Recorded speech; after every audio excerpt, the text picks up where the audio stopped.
গল্প ভাইস রেগালের প্রাসাদ। গল্পটি মীনাক্ষী চৌধুরীর লেখা more ghost stories of Shimla hills বইয়ের ভাইস রেগাল লজ গল্প থেকে অনুপ্রাণিত।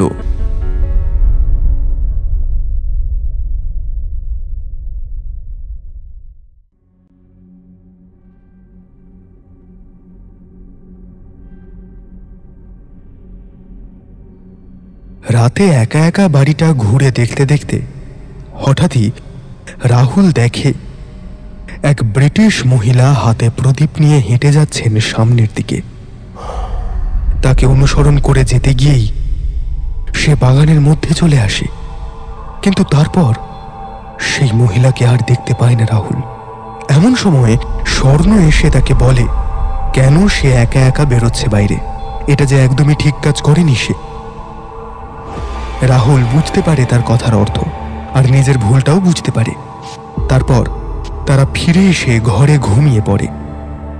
পরদিন সকালবেলায় জায়গাটা ঘুরে দেখতে দেখতে একটা নদীর ধারে এসে দাঁড়ায় রাহুল আর স্বর্ণ। রাহুল শুনতে পায় একটা অদ্ভুত স্বরে বলা কটা কথা। পাতালগঞ্জে মরক, ঘরে ঘরে জ্বর, তাই রাজা আসে লক্ষ্যপুরী, বাঁধতে নতুন ঘর। আর সেই বিষয়ে জানতে চেয়ে স্বর্ণ কথা বলতে যায় সেই বাড়ির কেয়ারটেকার ধনপতির সাথে। ধনপতি তেমন কিছুই বলে না তাকে, কিন্তু তাকে যখন স্বর্ণ জিজ্ঞাসা করে যে তার ওই বাড়িতে থাকতে ভয় লাগে কিনা, তখন সে অদ্ভুতভাবে অপমান করে স্বর্ণকে। অপমানিত হওয়ার পর ওরা আর কোনো কথা বাড়ায় না। দুপুরে খেয়ে এসে ঘুমিয়ে যখন ওঠে তখন বেশ সন্ধ্যা হয়ে গেছে। এমন সময় একটা ছায়ামূর্তি ঢুকে আসে তাদের ঘরের মধ্যে, চলে আসে একদম তাদের কাছে, আর একদম কাছে এসে বলে আমার কিছু বলার আছে। এবার তারপর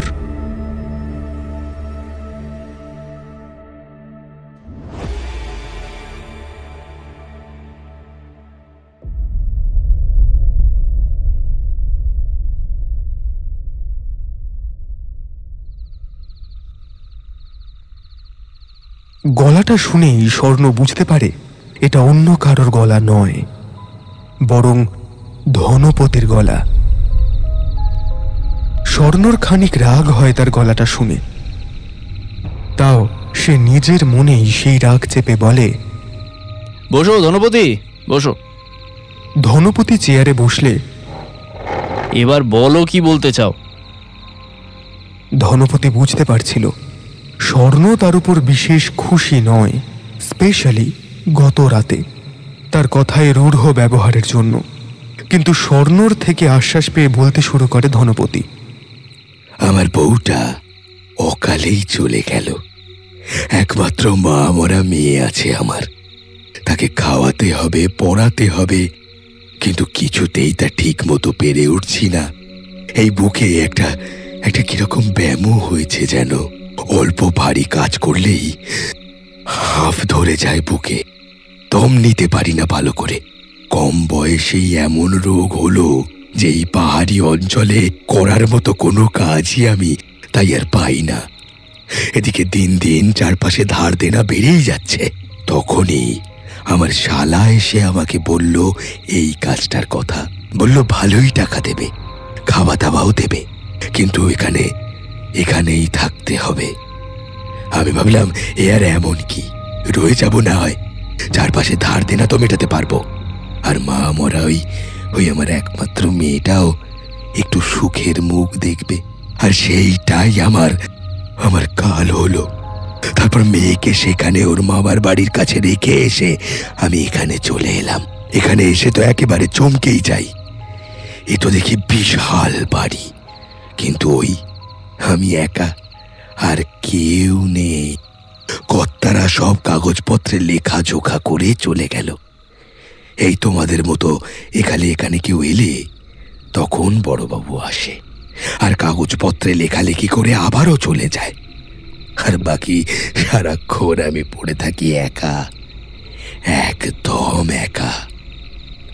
তবে কি জানো তো, হতো না কিছুই হতো না। কিন্তু ওইগুলো সব আমি জেনে গেলাম। সব শেষ হয়ে গেল তারপর থেকেই। বলেই উঠে গেল ধনপতি। স্বর্ণ পেছন থেকে ডাকল, কিন্তু আর কোনো সাড়া দিল না সে। বলেই তাকালো রাহুলের দিকে। রাহুল যেন এই জগতেই নেই। সে বসে আছে ঠিকই, কিন্তু কি যেন ভেবেই চলেছে। এমনকি বেশ চুপ করে গেল। সারা সন্ধে আর কোনো কথাই বলল না রাহুল। সে গভীর কিছু ভাবছে ভেবে স্বর্ণ ওকে আর কিছু বলল না। খালি লক্ষ্য রাখলো যেন ও আবার কোথাও বেরিয়ে না যায়। এদিকে রাত বাড়ছে, কিন্তু ধনপতি খাবার নিয়ে আসছে না এখনো। তে নিচে নেমে গেল স্বর্ণ।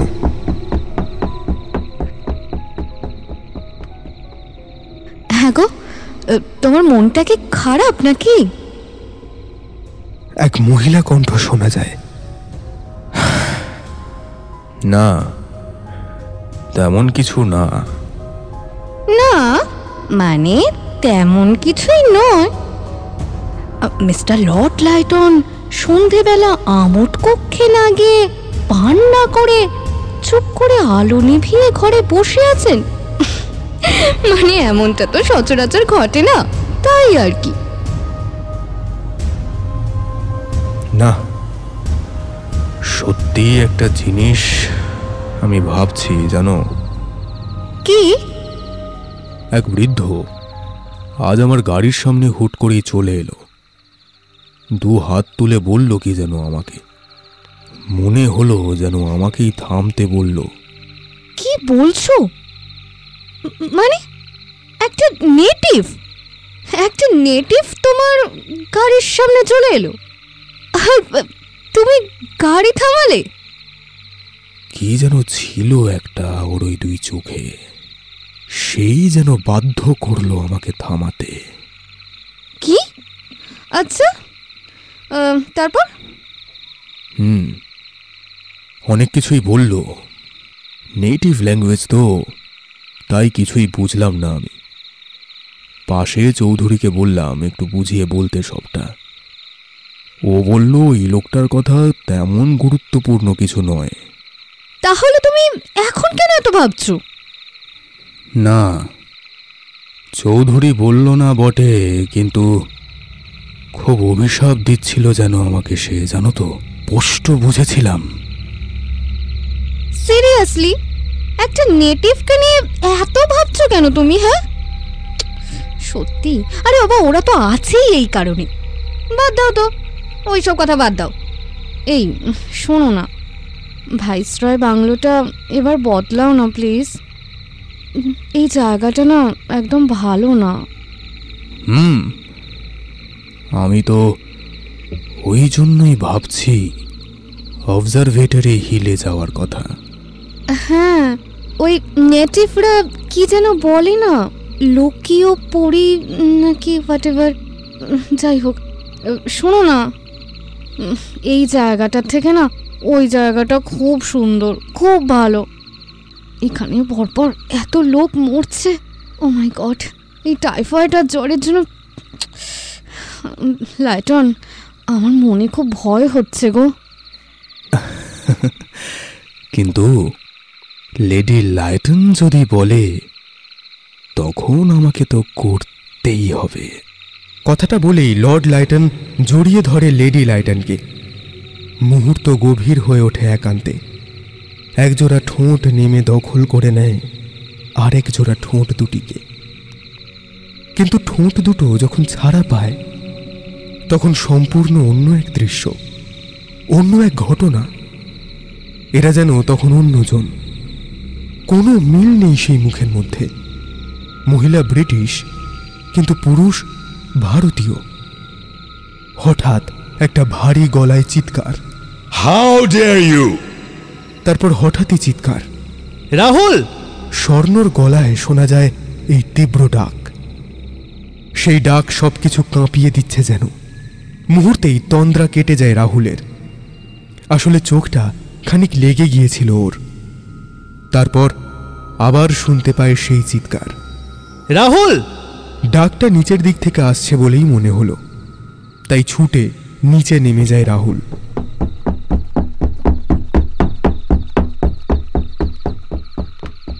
আবারও ডাক আসে। ডাকটা এবার ধনপতির ঘর থেকে আসে। স্বর্ণ ডাকছে। ছুটে যায় রাহুল সেখানে। গিয়ে দেখে বিছানায় শুয়ে আছে ধনপতি। চোখটা তার চাওয়া। এমন বিভৎস বিস্ফারিত চোখ আগে কখনো দেখেনি রাহুল। তাই অবাক হয়ে যায় সেই চোখ দেখে। স্বর্ণর দিকে তাকাতে সে বলে, শেষ, শেষ, সব শেষ। আমি নিচে এসে খাবারের কথা বলতে এলাম, দেখলাম সোফায় বসে কাঁদছে ধনপতি। আমায় দেখে চোখ মুছে ঘরের মধ্যে চলে গেল। আমি আর কিছু বললাম না, ঘরে চলে গেলাম। গিয়ে দেখি তুই ঘুমোচ্ছিস। তাই আর ডাকাডাকি না করে চুপ করে বসে আছি। তারপর অনেক সময় চলে যাচ্ছে দেখে আমি ভাবলাম, হলোটা কি তবে? সারা রাত কি না খেয়ে থাকতে হবে? কিছু বুঝতে না পেরে আমি আবারও নিচে এসে দেখি প্রায় সব অন্ধকার। ঘড়ির দিকে তাকিয়ে দেখি 12টা বাজে। আমাদের কিছু খেতে না দিয়েই ঘুমিয়ে পড়ল। অবাক হয়ে ভাবছি যে এটা কি হলো। তখনই কি মনে হতে ঘরের দরজায় এসে ঠেলা দিলাম, আর ঠেলা দিতেই দরজাটা খুলে গেল। দেখি এই অল্প আলোয় শুয়ে আছে ধনপতি, ঠিক এইভাবে চোখ চেয়ে। খুব ভয় হলো আমার এই চোখ দেখে। আমার মনে হলো যে খুব স্বাভাবিক তো কিছু নয়, মানে এইভাবে চোখ চেয়ে থাকা, এভাবে চোখ চেয়ে থাকা তো খুব অস্বাভাবিক। আমি আস্তে করে ডেকে গায়ে হাত দিয়ে দেখি সব শেষ। গায়ে একদম ঠান্ডা, পালস 0। আমি এক্ষুনি বেরোচ্ছি। এ রাহুল, রাহুল, এ রাহুল, রাহুল কোথায় যাচ্ছিস? দাঁড়া রাহুল। বলেই ছুটে বেরিয়ে গেল ধনপতির ঘর থেকে রাহুল। স্বর্ণর কোনো কথায় পাত্তা না দিয়েই বেরিয়ে গেল রাহুল। সেই তখনই আকাশ কাঁপিয়ে একটা বাজ পড়ল।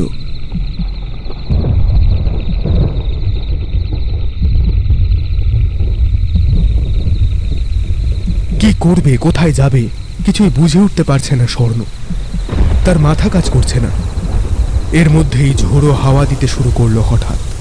ঘরের সব বাতি নিভে গেল, আর জানলা দরজাগুলো সব কাঁপছে। এখন কি করবে এখন স্বর্ণ?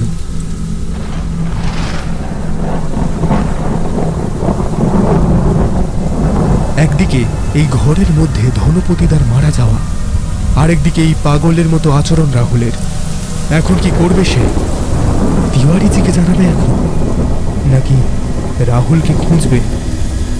এই কথাটাই ভাবতে ভাবতে ঘর থেকে বেরিয়ে চলে গেল স্বর্ণ।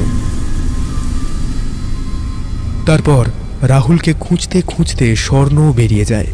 রাহুল, রাহুল বলে চিৎকার করে ডাকতে ডাকতে ওদের ঘরের দিকে আসে স্বর্ণ, কিন্তু নেই রাহুল, সেখানেও নেই। ওর মাথা কাজ করে না। তা দেখে কি করবে ও ভেবে পায় না। Lady Dufferin! হঠাৎ ছুটতে ছুটতে ঘরে ঢুকে খুব উত্তেজিত কণ্ঠে বলে রাহুল, কে? কি হয়েছে? এই বাড়ি যে প্রতিষ্ঠা করেছে তার স্ত্রী, ওই যে বাতি নিয়ে হেঁটে গেছিল বলছিলাম না,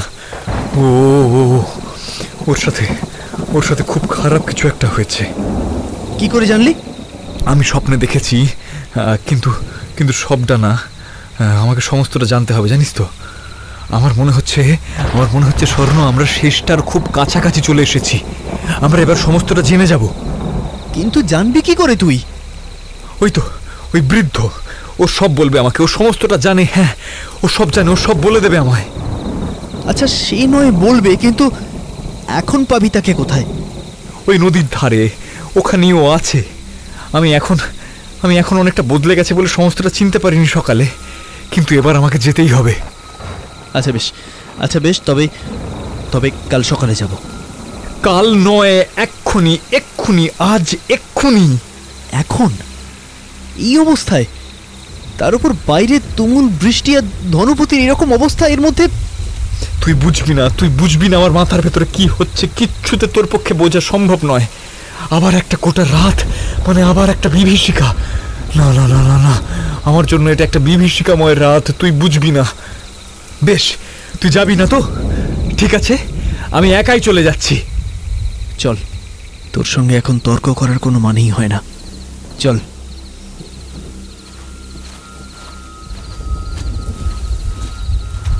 ওরা দুজন হাঁটতে হাঁটতে নদীর ধারে চলে এসেছে একদম। আস্তে আস্তে স্বপ্নে দেখা সবটা খুলে বলে রাহুল স্বর্ণকে। তার মানে বলছিস যে পিটার হফ থেকে টাইফয়েড হচ্ছিল বলে এই লক্ষ্যপুরী, যেটা ওরা বলছে লোকীয় পুরী, ও লক্ষ্য মানে অবজারভেটরি হিলে আসা মানে লক্ষ্যপুরীতে আসা, এটা বুঝলাম। আরেকটা যে মহিলা যার বলছিস বিপদ আছে, সেটা যে লেডি ডাফরিনি, সেটা কনফার্ম হচ্ছিস কি করে তুই? আমি এ ঘরের সমস্তটা জানি, কোথায় ছবি টাঙানো রয়েছে সেটাও আমার জানা। সেখানে গিয়েই দেখলাম, মানে আমি নিশ্চিত হলাম যে ওটা লেডি ডাফরিন। আর আর ওই যে এসে বলল হাউ ডিয়ার ইউ, ওটা লর্ড ডাফরিন। ইয়েস। ওকে ওকে, কিন্তু কিন্তু একটা কথা বল, এই যে লর্ড লাইটন বললেন যে প্রাসাদ বানাবে, কিন্তু প্রতিষ্ঠাতা বলছে ডাফরিন, এটা কেন? এটা যদিও খুব সোজা, কারণ ভাবা আর এক্সিকিউট করা এর মধ্যে অনেকটা সময় লেগে যায়, তার উপর এত বড় প্রাসাদ। তাই যার আমলে উদ্বোধন হয়েছে তার নাম রয়েছে, যে ভেবেছিল তার নামের কথা উল্লেখ নেই। এই যে আমাদের রাজ্য, আমাদের দেশ, এখানে যেমনটা হচ্ছে তুই দেখছিস না, কিন্তু কিন্তু এখনো অনেক জট রয়েছে যেটা আমি খুলতে পারছি না, আর সেই জন্যই আমার এখানে আসা। এই তো এলাম নদীর ধারে। এবার আস্তে আস্তে আমাকে ফলো করে আয়। স্বর্ণ দেখল রাহুল একটা জংলি গাছের ঝোপের পাশ দিয়ে পুঁজো হয়ে ঢুকে ভিতরে চলে গেল। স্বর্ণও ঢুকলো ওর পিছন পিছন। অনেকটা ওইভাবে যাওয়ার পর দেখল হঠাৎই একটা পরিষ্কার এলাকা, আর তার মধ্যে আছে ছোট্ট একটা কুটির। ভিতরে লণ্ঠনের আলো জ্বলছে। এই তুমুল বৃষ্টির মধ্যে কাক ভেজা হয়ে ওরা সেই ঘরে গিয়ে ঢুকল। ভিতরে বসে সেই বৃদ্ধ পইতে পাকাচ্ছে। ওদের দেখে বলল, এসো ত্রিলোকনাথ, এবারও একটা সঙ্গী জুটিয়েছ। প্রতিবারই একটা করে সঙ্গী তোমার ঠিক জুটে যায়, তাই না? দুজনেই হকচকিয়ে গেল। কে আবার এই ত্রিলোকনাথ? তাদের অসুবিধা বুঝতে পেরে বৃদ্ধ আবার জিজ্ঞাসা করল, ও, এবার তো ত্রিলোকনাথ নয়, এবার তবে কি নাম? আবারও ওরা চুপ করে আছে দেখে বৃদ্ধ রাহুলের দিকে তাকিয়ে বলল, কি নাম? উত্তরে রাহুল বলল, আমার নাম রাহুল। বৃদ্ধ জিজ্ঞাসা করল, আচ্ছা, তা কেন এখানে আসা হলো? আমার মন বলছে আপনি সব জানেন। আপনাকে আমি আমার স্বপ্নে দেখেছি, আপনাকে আমি লর্ড লাইটনের গাড়ির সামনে দাঁড়াতে দেখেছি। ও বাবা, তোমার তো সব মনে আছে দেখছি। বৃদ্ধ বলে চলল, হ্যাঁ, তুমিও তো ছিলে ওইখানে। সে কি কাণ্ড! লাইটন সাহেব পুরো বেকুব বনে গেছে। আমি তো সোজা কথা বললাম, তোরা চলে যা, থাকিস না এখানে, তোদের থাকতে দেবে না, ওরা থাকতে দেবে না। 200 বছর হবে কি হবে না, তোদের সব মেরে ধরে দেশ থেকে তাড়িয়ে দেবে। তা লাইটন সাহেব কি বুঝলো কি জানি, পরে শুনেছি ওর বউকে নাকি বলেছে যে আমি নাকি অভিশাপ দিয়েছে। হ্যাঁ হ্যাঁ হ্যাঁ, আমি আমি এইটাও দেখেছি, জানেন তো। বলল রাহুল। ও হরি, তুমি তো বলেছিলে। আমি বলেছিলাম, কিন্তু কিন্তু আমি আরও দেখেছি, জানেন তো। একটা বেলুন উড়ছে ওই যেখানে এখন প্রাসাদ, ঠিক ওইখানেই, কিন্তু প্রাসাদটা নেই। কেন?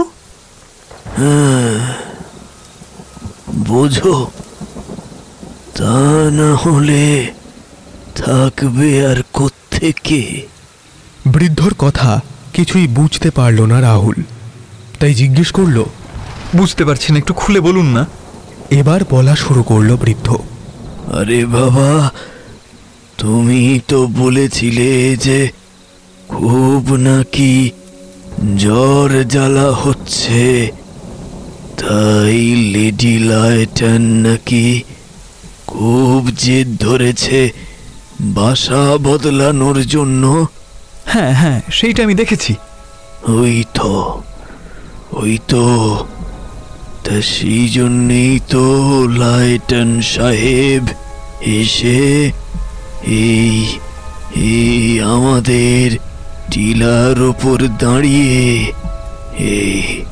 এই এখন যেখানে প্রাসাদ দেখছো সেখান থেকেই ওই হাওয়া ভরা ফানুস ওড়ালো। যদি কেউ তীর ছুঁড়ে ওই বেলুন দূর থেকে ফাটায় তাহলে বুঝবে যে বিদ্রোহী দল আশেপাশেই কোথাও আছে। কিন্তু তার হলো না।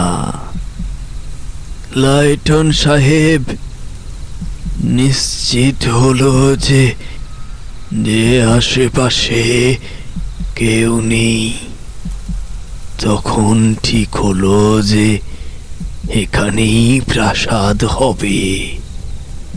আচ্ছা আচ্ছা আচ্ছা, এই প্রাসাদে আমি কাজ করতাম, তাই না? জিজ্ঞাসা করল রাহুল। হ্যাঁ, করতে তো। তা আমায় একজন বলতো যে এই জায়গাটা নাকি ভালো নয়, ওরা আছে ওরা আসে। আরে সে তো সুধীচরণ। আসলে কি হতো, ওই বাড়িতে সে রাতের দিকে অনেক বুটের আওয়াজ পেয়েছে। কেউ কেউ নাকি কাউকে দেখেওছে, তাই সব ওখান থেকে পালিয়েছে। আর ওই সুধিও নাকি ওইসব দেখেছে, শুনেছে, তাই বেচারা ভয়ে তোমায় বলতো অমন কথা। তাই এইসব তুমি জানো না এমন তো নয়, ভুলে গেছো এখন, কারণ তুমি তো এগুলো আমায় বলেছিলে ব্রজগোপাল। আপনি আমাকে ব্রজগোপাল বলছেন? না মানে একটু আগে যে আমাকে ত্রিলোকনাথ বলে ডাকলেন। হ্যাঁ, প্রথম আলাপ তো ওই নামেই। তা তুমি যদি এতবার এত নাম পাল্টাও তাহলে আমি কি করব বলো তো?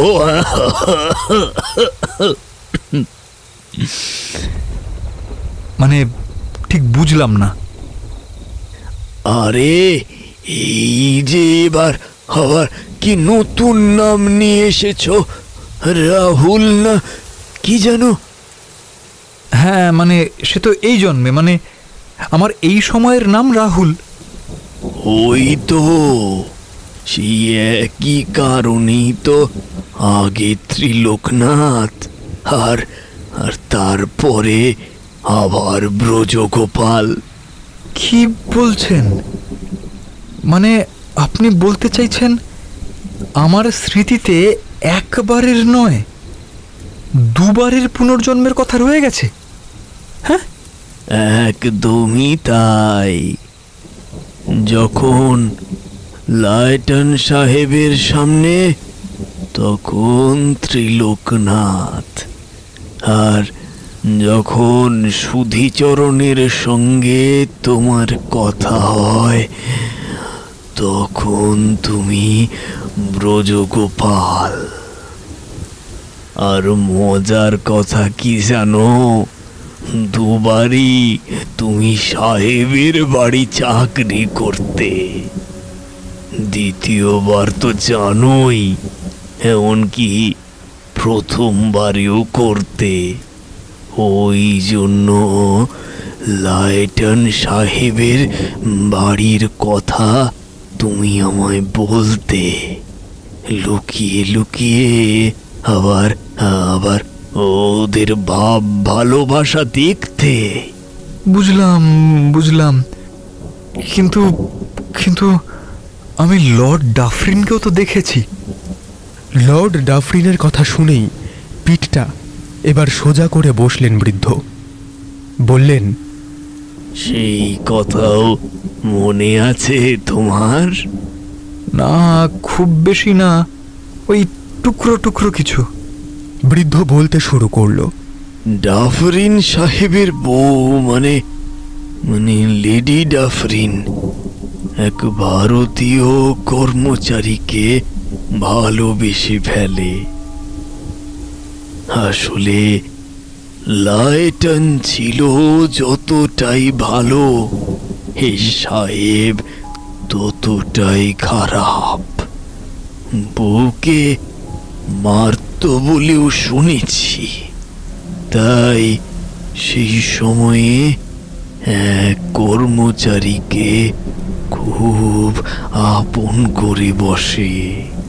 হ্যাঁ হ্যাঁ হ্যাঁ হ্যাঁ, রাহুল বলে, আমি তাকে দেখেছি, জানেন তো, মানে আমি লেডি ডাফরিনকে দেখেছি এক ভারতীয়র সাথে খুব ঘনিষ্ঠ অবস্থায়। আচ্ছা, দাঁড়ান দাঁড়ান দাঁড়ান দাঁড়ান, সেই ঘটনা আমার স্মৃতিতে কি করে এলো? বৃদ্ধ বলল, আসবে না কেন? সেই ভারতীয় তো আর কেউ নয়, সেই ভারতীয় তুমি। হ্যাঁ, ত্রিলোকনাথ, তুমি। এই কথা শুনেই অবাক হয়ে যায় রাহুল। ও এমন কাজ করেছে, সেটা ও ঠিক বিশ্বাস করতে পারে না। ও তখন জিজ্ঞাসা করে, সত্যি আমি তার মুখ স্পষ্ট করে দেখিনি, কিন্তু আপনি বলছেন ওটা আমি? না, আমি কিন্তু কিচ্ছু জানি না এই ব্যাপারে, আমাকে প্লিজ সমস্তটা খুলে বলুন। বৃদ্ধ রাহুল আর স্বর্ণর মনের কৌতূহল বুঝতে পেরে সব কথা খুলে বলতে শুরু করেন। লায়টনের আমলেই তুমি রাজার বাড়ির চাকরি পাও ত্রিলোকনাথ। সেটা তখন ছিল 1878 সাল। তারপর 80 সালে লায়টন বদলি হয়ে যায়। তার এই প্রাসাদ গড়ার কাজটাও কিছুই আর করে ওঠা হলো না। তা 80 সালে লায়টনের পর তার জায়গায় এলো সাহেব লর্ড রিপন। সে কোনো ঝুট ঝামেলায় পড়তে পছন্দ করত না। প্রাসাদের কাজেও সে কিছুই তাই মাথা দিল না। তা সে ওই ধরো 4 বছর মতো রইল, আর তোমার চাকরিও রইল। 1884 সালে আবার লর্ড রিপনের জায়গায় এলো লর্ড ডাফরিন। এই ডাফরিন সাহেব ছিল সত্যি খুব ডাঁটো একজন মানুষ। সে ঠিক করেই নিল যে প্রাসাদটাই আগে বানাবেন তিনি। তা হই হই করে প্রাসাদের কাজ শুরু হলো। তোমার ততদিনে বেশ উন্নতি হয়েছে জানো। হ্যাঁ, তুমি হয়েছ তখন রাজার এক খাস লোক। ঠিক তখনই তুমি একদিন দেখলে লেডি ডাফরিনকে। তা তা তুমি তোমার স্বপ্নে দেখেছ তো লেডি ডাফরিনকে? হ্যাঁ, তুমি বলো, ও মন সুন্দর মহিলা তুমি দেখেছ আগে কখনো? না না, এই জন্মে দেখোনি, আর ও জন্মেও তো দেখোইনি।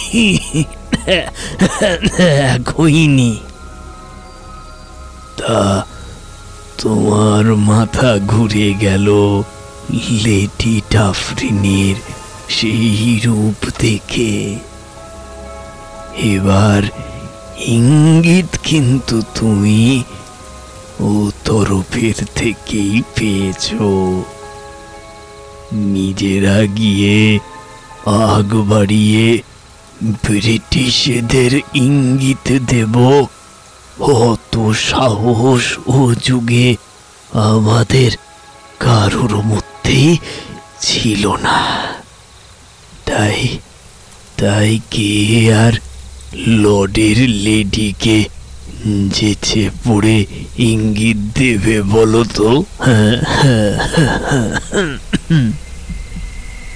সেই তোমায় নানান কাজে ডাকতো।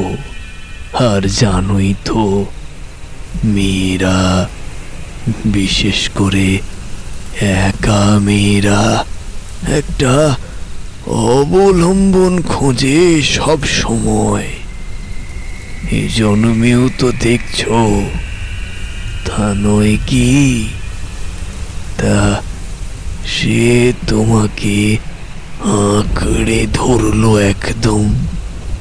তুমিও কেমন যেন ভেসে গেলে সেই মোহে। এবার সেই দিনের কথাটা শোনো।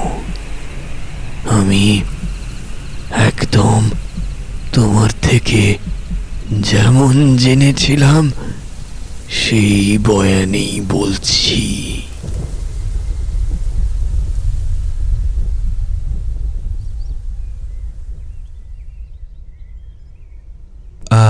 আপনি আমাকে ডাকলেন যে? না, আসলে এই বাড়িতে কিছু আসবাবপত্র আনতে হবে, তাই জন্য ডেকেছি। আচ্ছা, কিন্তু সাহেব তো এখন এখানে নেই, তাই উনি এলেই না হয়। আচ্ছা, তোমরা সবাই এরকম কেন বলো তো? সব তো বলেছি তোমায়, আমার দম বন্ধ হয়ে আসে এখানে। তুমি খোলা বাতাসের মতো আমার কাছে এসেছো, তাই তোমার কাছে এসে আমি প্রাণ ভরে শ্বাস নিতে পারি। আপনি আপনি এরকম কথা বললে না, মানে আমার কেমন একটা লাগে। তুমি খুব ভালো ত্রিলোক, খুব ভালো। তোমায় একটা জিনিস দেব, শুধুমাত্র তোমার জন্য। ওই যে আলমারি, তার পাশে যে দেরাজ, তার ভিতর আছে ওর ক্রম সংখ্যা 341। সে দেবেন ক্ষণ, কিন্তু কিন্তু আপনার পিঠে একটা দাগ দেখলাম, কেটে গেছে। এরকম কত দাগ আছে আমার সারা শরীরে আর মনে। আমার পিতৃদেব আমার জীবনের শ্রেষ্ঠ উপহার দিয়েছেন লর্ডের সাথে আমার বিয়ে দিয়ে, তারই ফল ভোগ করছি এখন। কথাটা বলে কাঁদতে কাঁদতে ভেঙে পড়েন তোমার সামনে লেডি ডাফরিন। ত্রিলোক সান্ত্বনা দেওয়ার জন্য তার কাছে এগিয়ে গিয়ে তার পিঠে হাত দেন। লেডি ডাফরিন ত্রিলোককে তার কাছে যাওয়ার স্পর্ধাও দেয়, দুজনের মুহূর্ত বেশ গভীর হয়ে ওঠে। দুর্বল হয়ে পড়ে দুজনেই। তারপর যা হয়, এমন সময় ঘরে ঢুকে পড়েন Lord Dufferin. How dare you are! ব্যাস, তারপর যা হওয়ার হলো। লর্ড ডাফরিন রাগে ক্ষোভে মারতে মারতে মেরেই ফেলল তোমায়, আর তারপর গুলি করে দিল লেডি ডাফরিনকে। তবে লেডি ডাফরিন এখনো ঘুরছে। আসলে ওই যে তোমায় কিছু দিতে চেয়েছিল, সেইটা তুমি যতদিন না নিচ্ছ ততদিনও ঘুরবে, ঘুরতেই থাকবে, যাবে না কোথাও। কিন্তু সেটা আমি কি করে পাবো? সত্যি তো, সেটা রাহুল পাবে কি করে? আর ওই সম্পদ না পেলে যে মৃত্যু হবে রাহুলের। হাতের সময় এখন খুবই কম। স্বর্ণ দৃঢ় প্রতিজ্ঞ যে ও রাহুলের কিচ্ছু হতে দেবে না। কিন্তু কিভাবে বাঁচাবে ও রাহুলকে? সামনে যে কোনো রাস্তাই খোলা নেই। ওই যে ধীরাজ, আলমারির পাশে ক্রম সংখ্যা 341। একটা কথা না বলে পারছি না। এতক্ষণ পর স্বর্ণ মুখ খুলল। আপনি বললেন যে আপনার সঙ্গে ব্রজগোপালেরও আলাপ ছিল। তাহলে আপনি কেন ওকে বলেননি ইদিরাজের কথা? তাহলে তো অনেক আগেই এই সমস্ত আত্মা মুক্তি পেয়ে যেত। বাবা, তোমার এবারের সঙ্গীটি তো বেশ বুদ্ধিমান। হ্যাঁ, বললেন বৃদ্ধ। আগের বার তো আসতে ওই ওই হাবা গোভা সুধীচরণীর সঙ্গে। এত ভীতু লোক আমি বাপের জন্মে দেখিনি একটাও। না, আসলে সেবারও বলেছিলাম ব্রজগোপালকে, বুঝলে। স্বর্ণর দিকে তাকিয়ে বলল বৃদ্ধ। গেছিল এক রাতে ওখানে। আসলে সেই দিন, যেদিন ত্রিলোক মারা যায়, সেদিন তো রাত ছিল। তাই সূর্যাস্ত না হলে ওই দেরাজ খুলবে না। তাই সরকারি অফিসার কেউ খুলতে পারেনি দেরাজটাকে।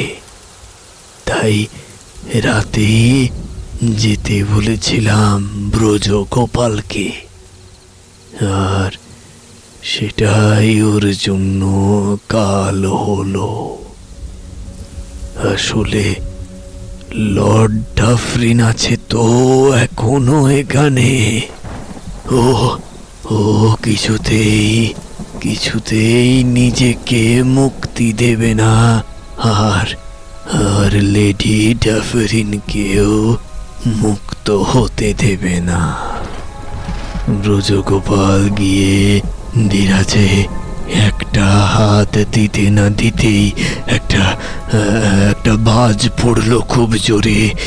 আর পুরনো বাড়ি, দেওয়ালের ভেতর লোহার খাঁচা, তার সাথে তামার ধীরাজ। বাজের চোটে ছিটকে দূরে গিয়ে পড়ল ব্রজগোপালের শরীরটা। না, এরকম ব্যাখ্যা পরে কেউ দিয়েছিল, তবে আমি জানি যে ওটা ডাফরিনই ছিল। ও সব ছাড়ো, ছাড়ো ছাড়ো সব, তুমি তুমি এবার খুলে ফেলো ওটা।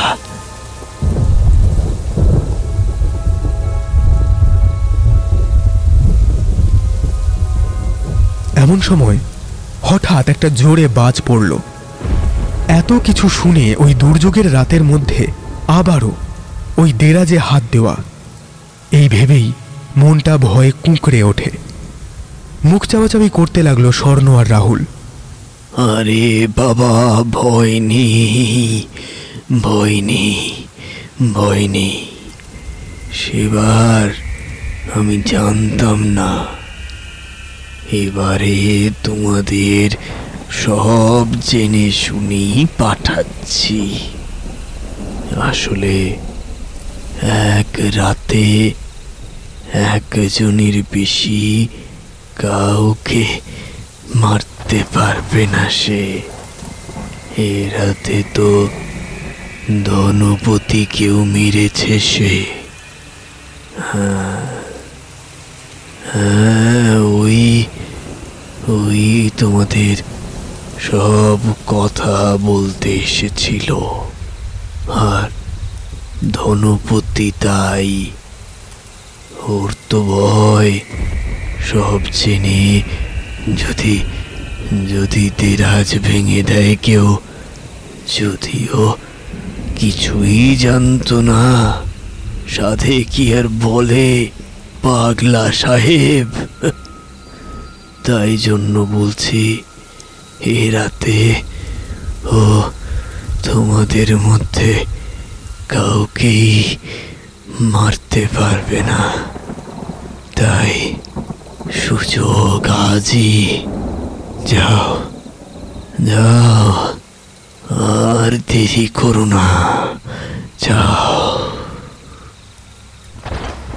এক টানে কথাগুলো বলে গেল বৃদ্ধ। বাইরে বেরিয়ে এসে হঠাৎ রাহুলের মনে হলো, এতক্ষণের এই উত্তেজনায় তো এটা জানাই হলো না যে প্রায় 250 বছর ধরে এই বৃদ্ধ আছেন কি করে, আর ত্রিলোকনাথ ও ব্রজগোপাল মারা যাওয়ার পরের কথাগুলোই বা সে জানল কি করে।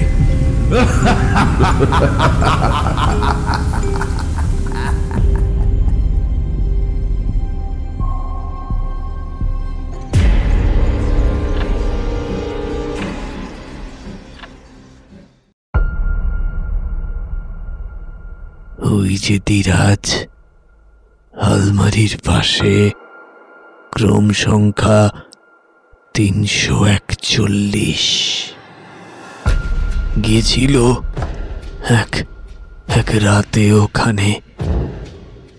বাজের চোটে ছিটকে দূরে গিয়ে পড়ল ব্রজগোপালের শরীরটা। আরে বাবা, ভয় নেই।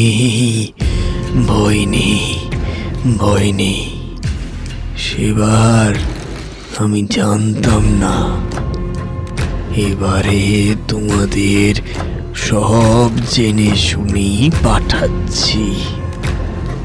আসলে এক রাতে একজনের বেশি কাউকে মারতে পারবে না সে। যাও, আর দেরি করো না, যাও।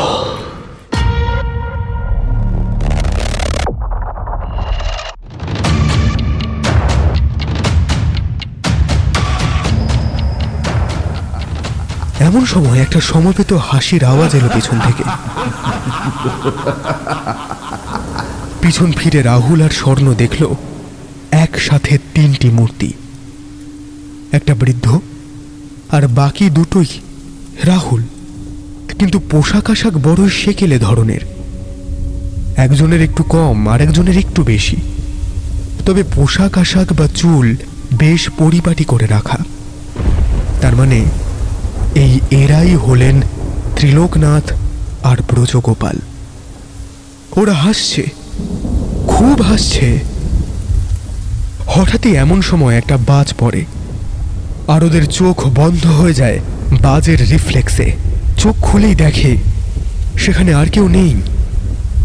সত্যি সেই 3 জনের মধ্যে কেউই তো নেই সেখানে, এমনকি ওই ঘরটাও নেই। আর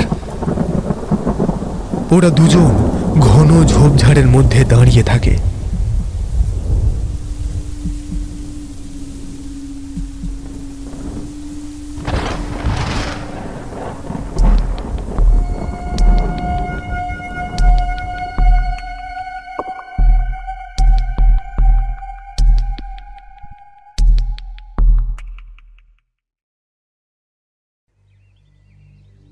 পরদিন সকালে ফোন পেয়ে তিওয়ারিজি এসেছেন। প্রচুর পুলিশ ও সরকারি উচ্চপদস্থ লোকও এসেছেন সেখানে। এরকম একটা বাড়িতে কেয়ারটেকারের মারা যাওয়া কোনো সাধারণ বিষয় নয়, হতেই পারে না। না না না না না, এইরকম একটা ভুতুড়ে বাড়িতে তোমাদেরকে রাখাটাই আমার ঠিক হয়নি। না কাকু, স্বর্ণ বলে, ভূত বলে কিছু নেই, আর এ বাড়িতে তো নেই। ওনার হৃদয় আসলে খুব দুর্বল ছিল। উনিই বলেছিলেন আমাদের, ওনার বাড়ির লোককে জিজ্ঞাসা করবেন, তারা হয়তো জানে সে ব্যাপারে। কাল খুব কাছে একটা বাজ পড়ে, আর হয়তো সেই আওয়াজটাই উনি একদম নিতে পারেননি, তাই হয়তো এই হার্টফেল।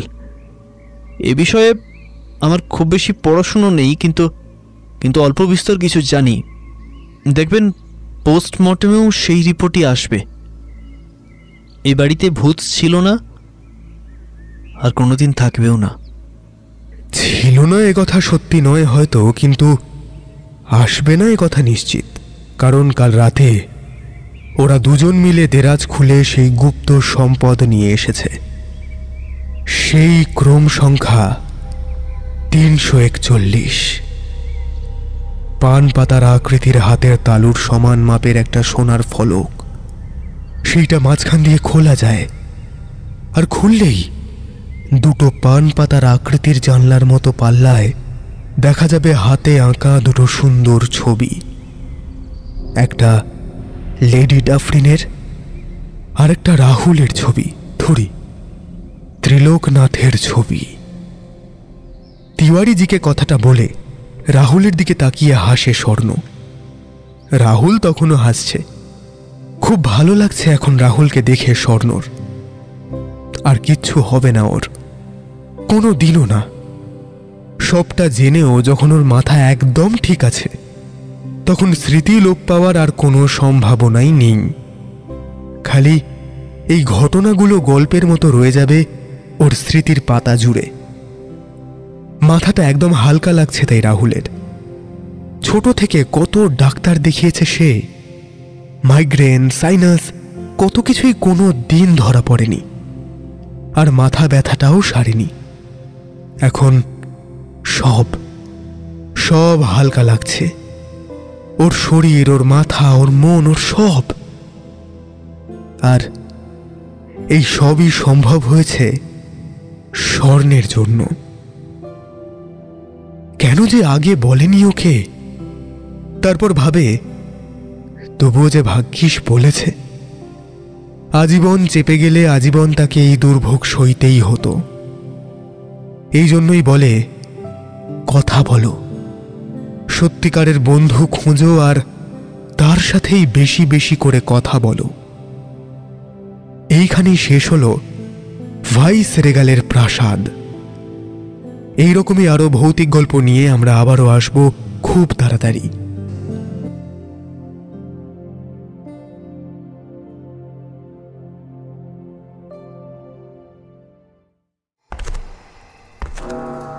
শুনছিলেন সানডে থ্রিলার স্টোরিজ। এইরকম আরো হাড় হিম করা রোমাঞ্চকর গল্প শুনতে কান পাতুন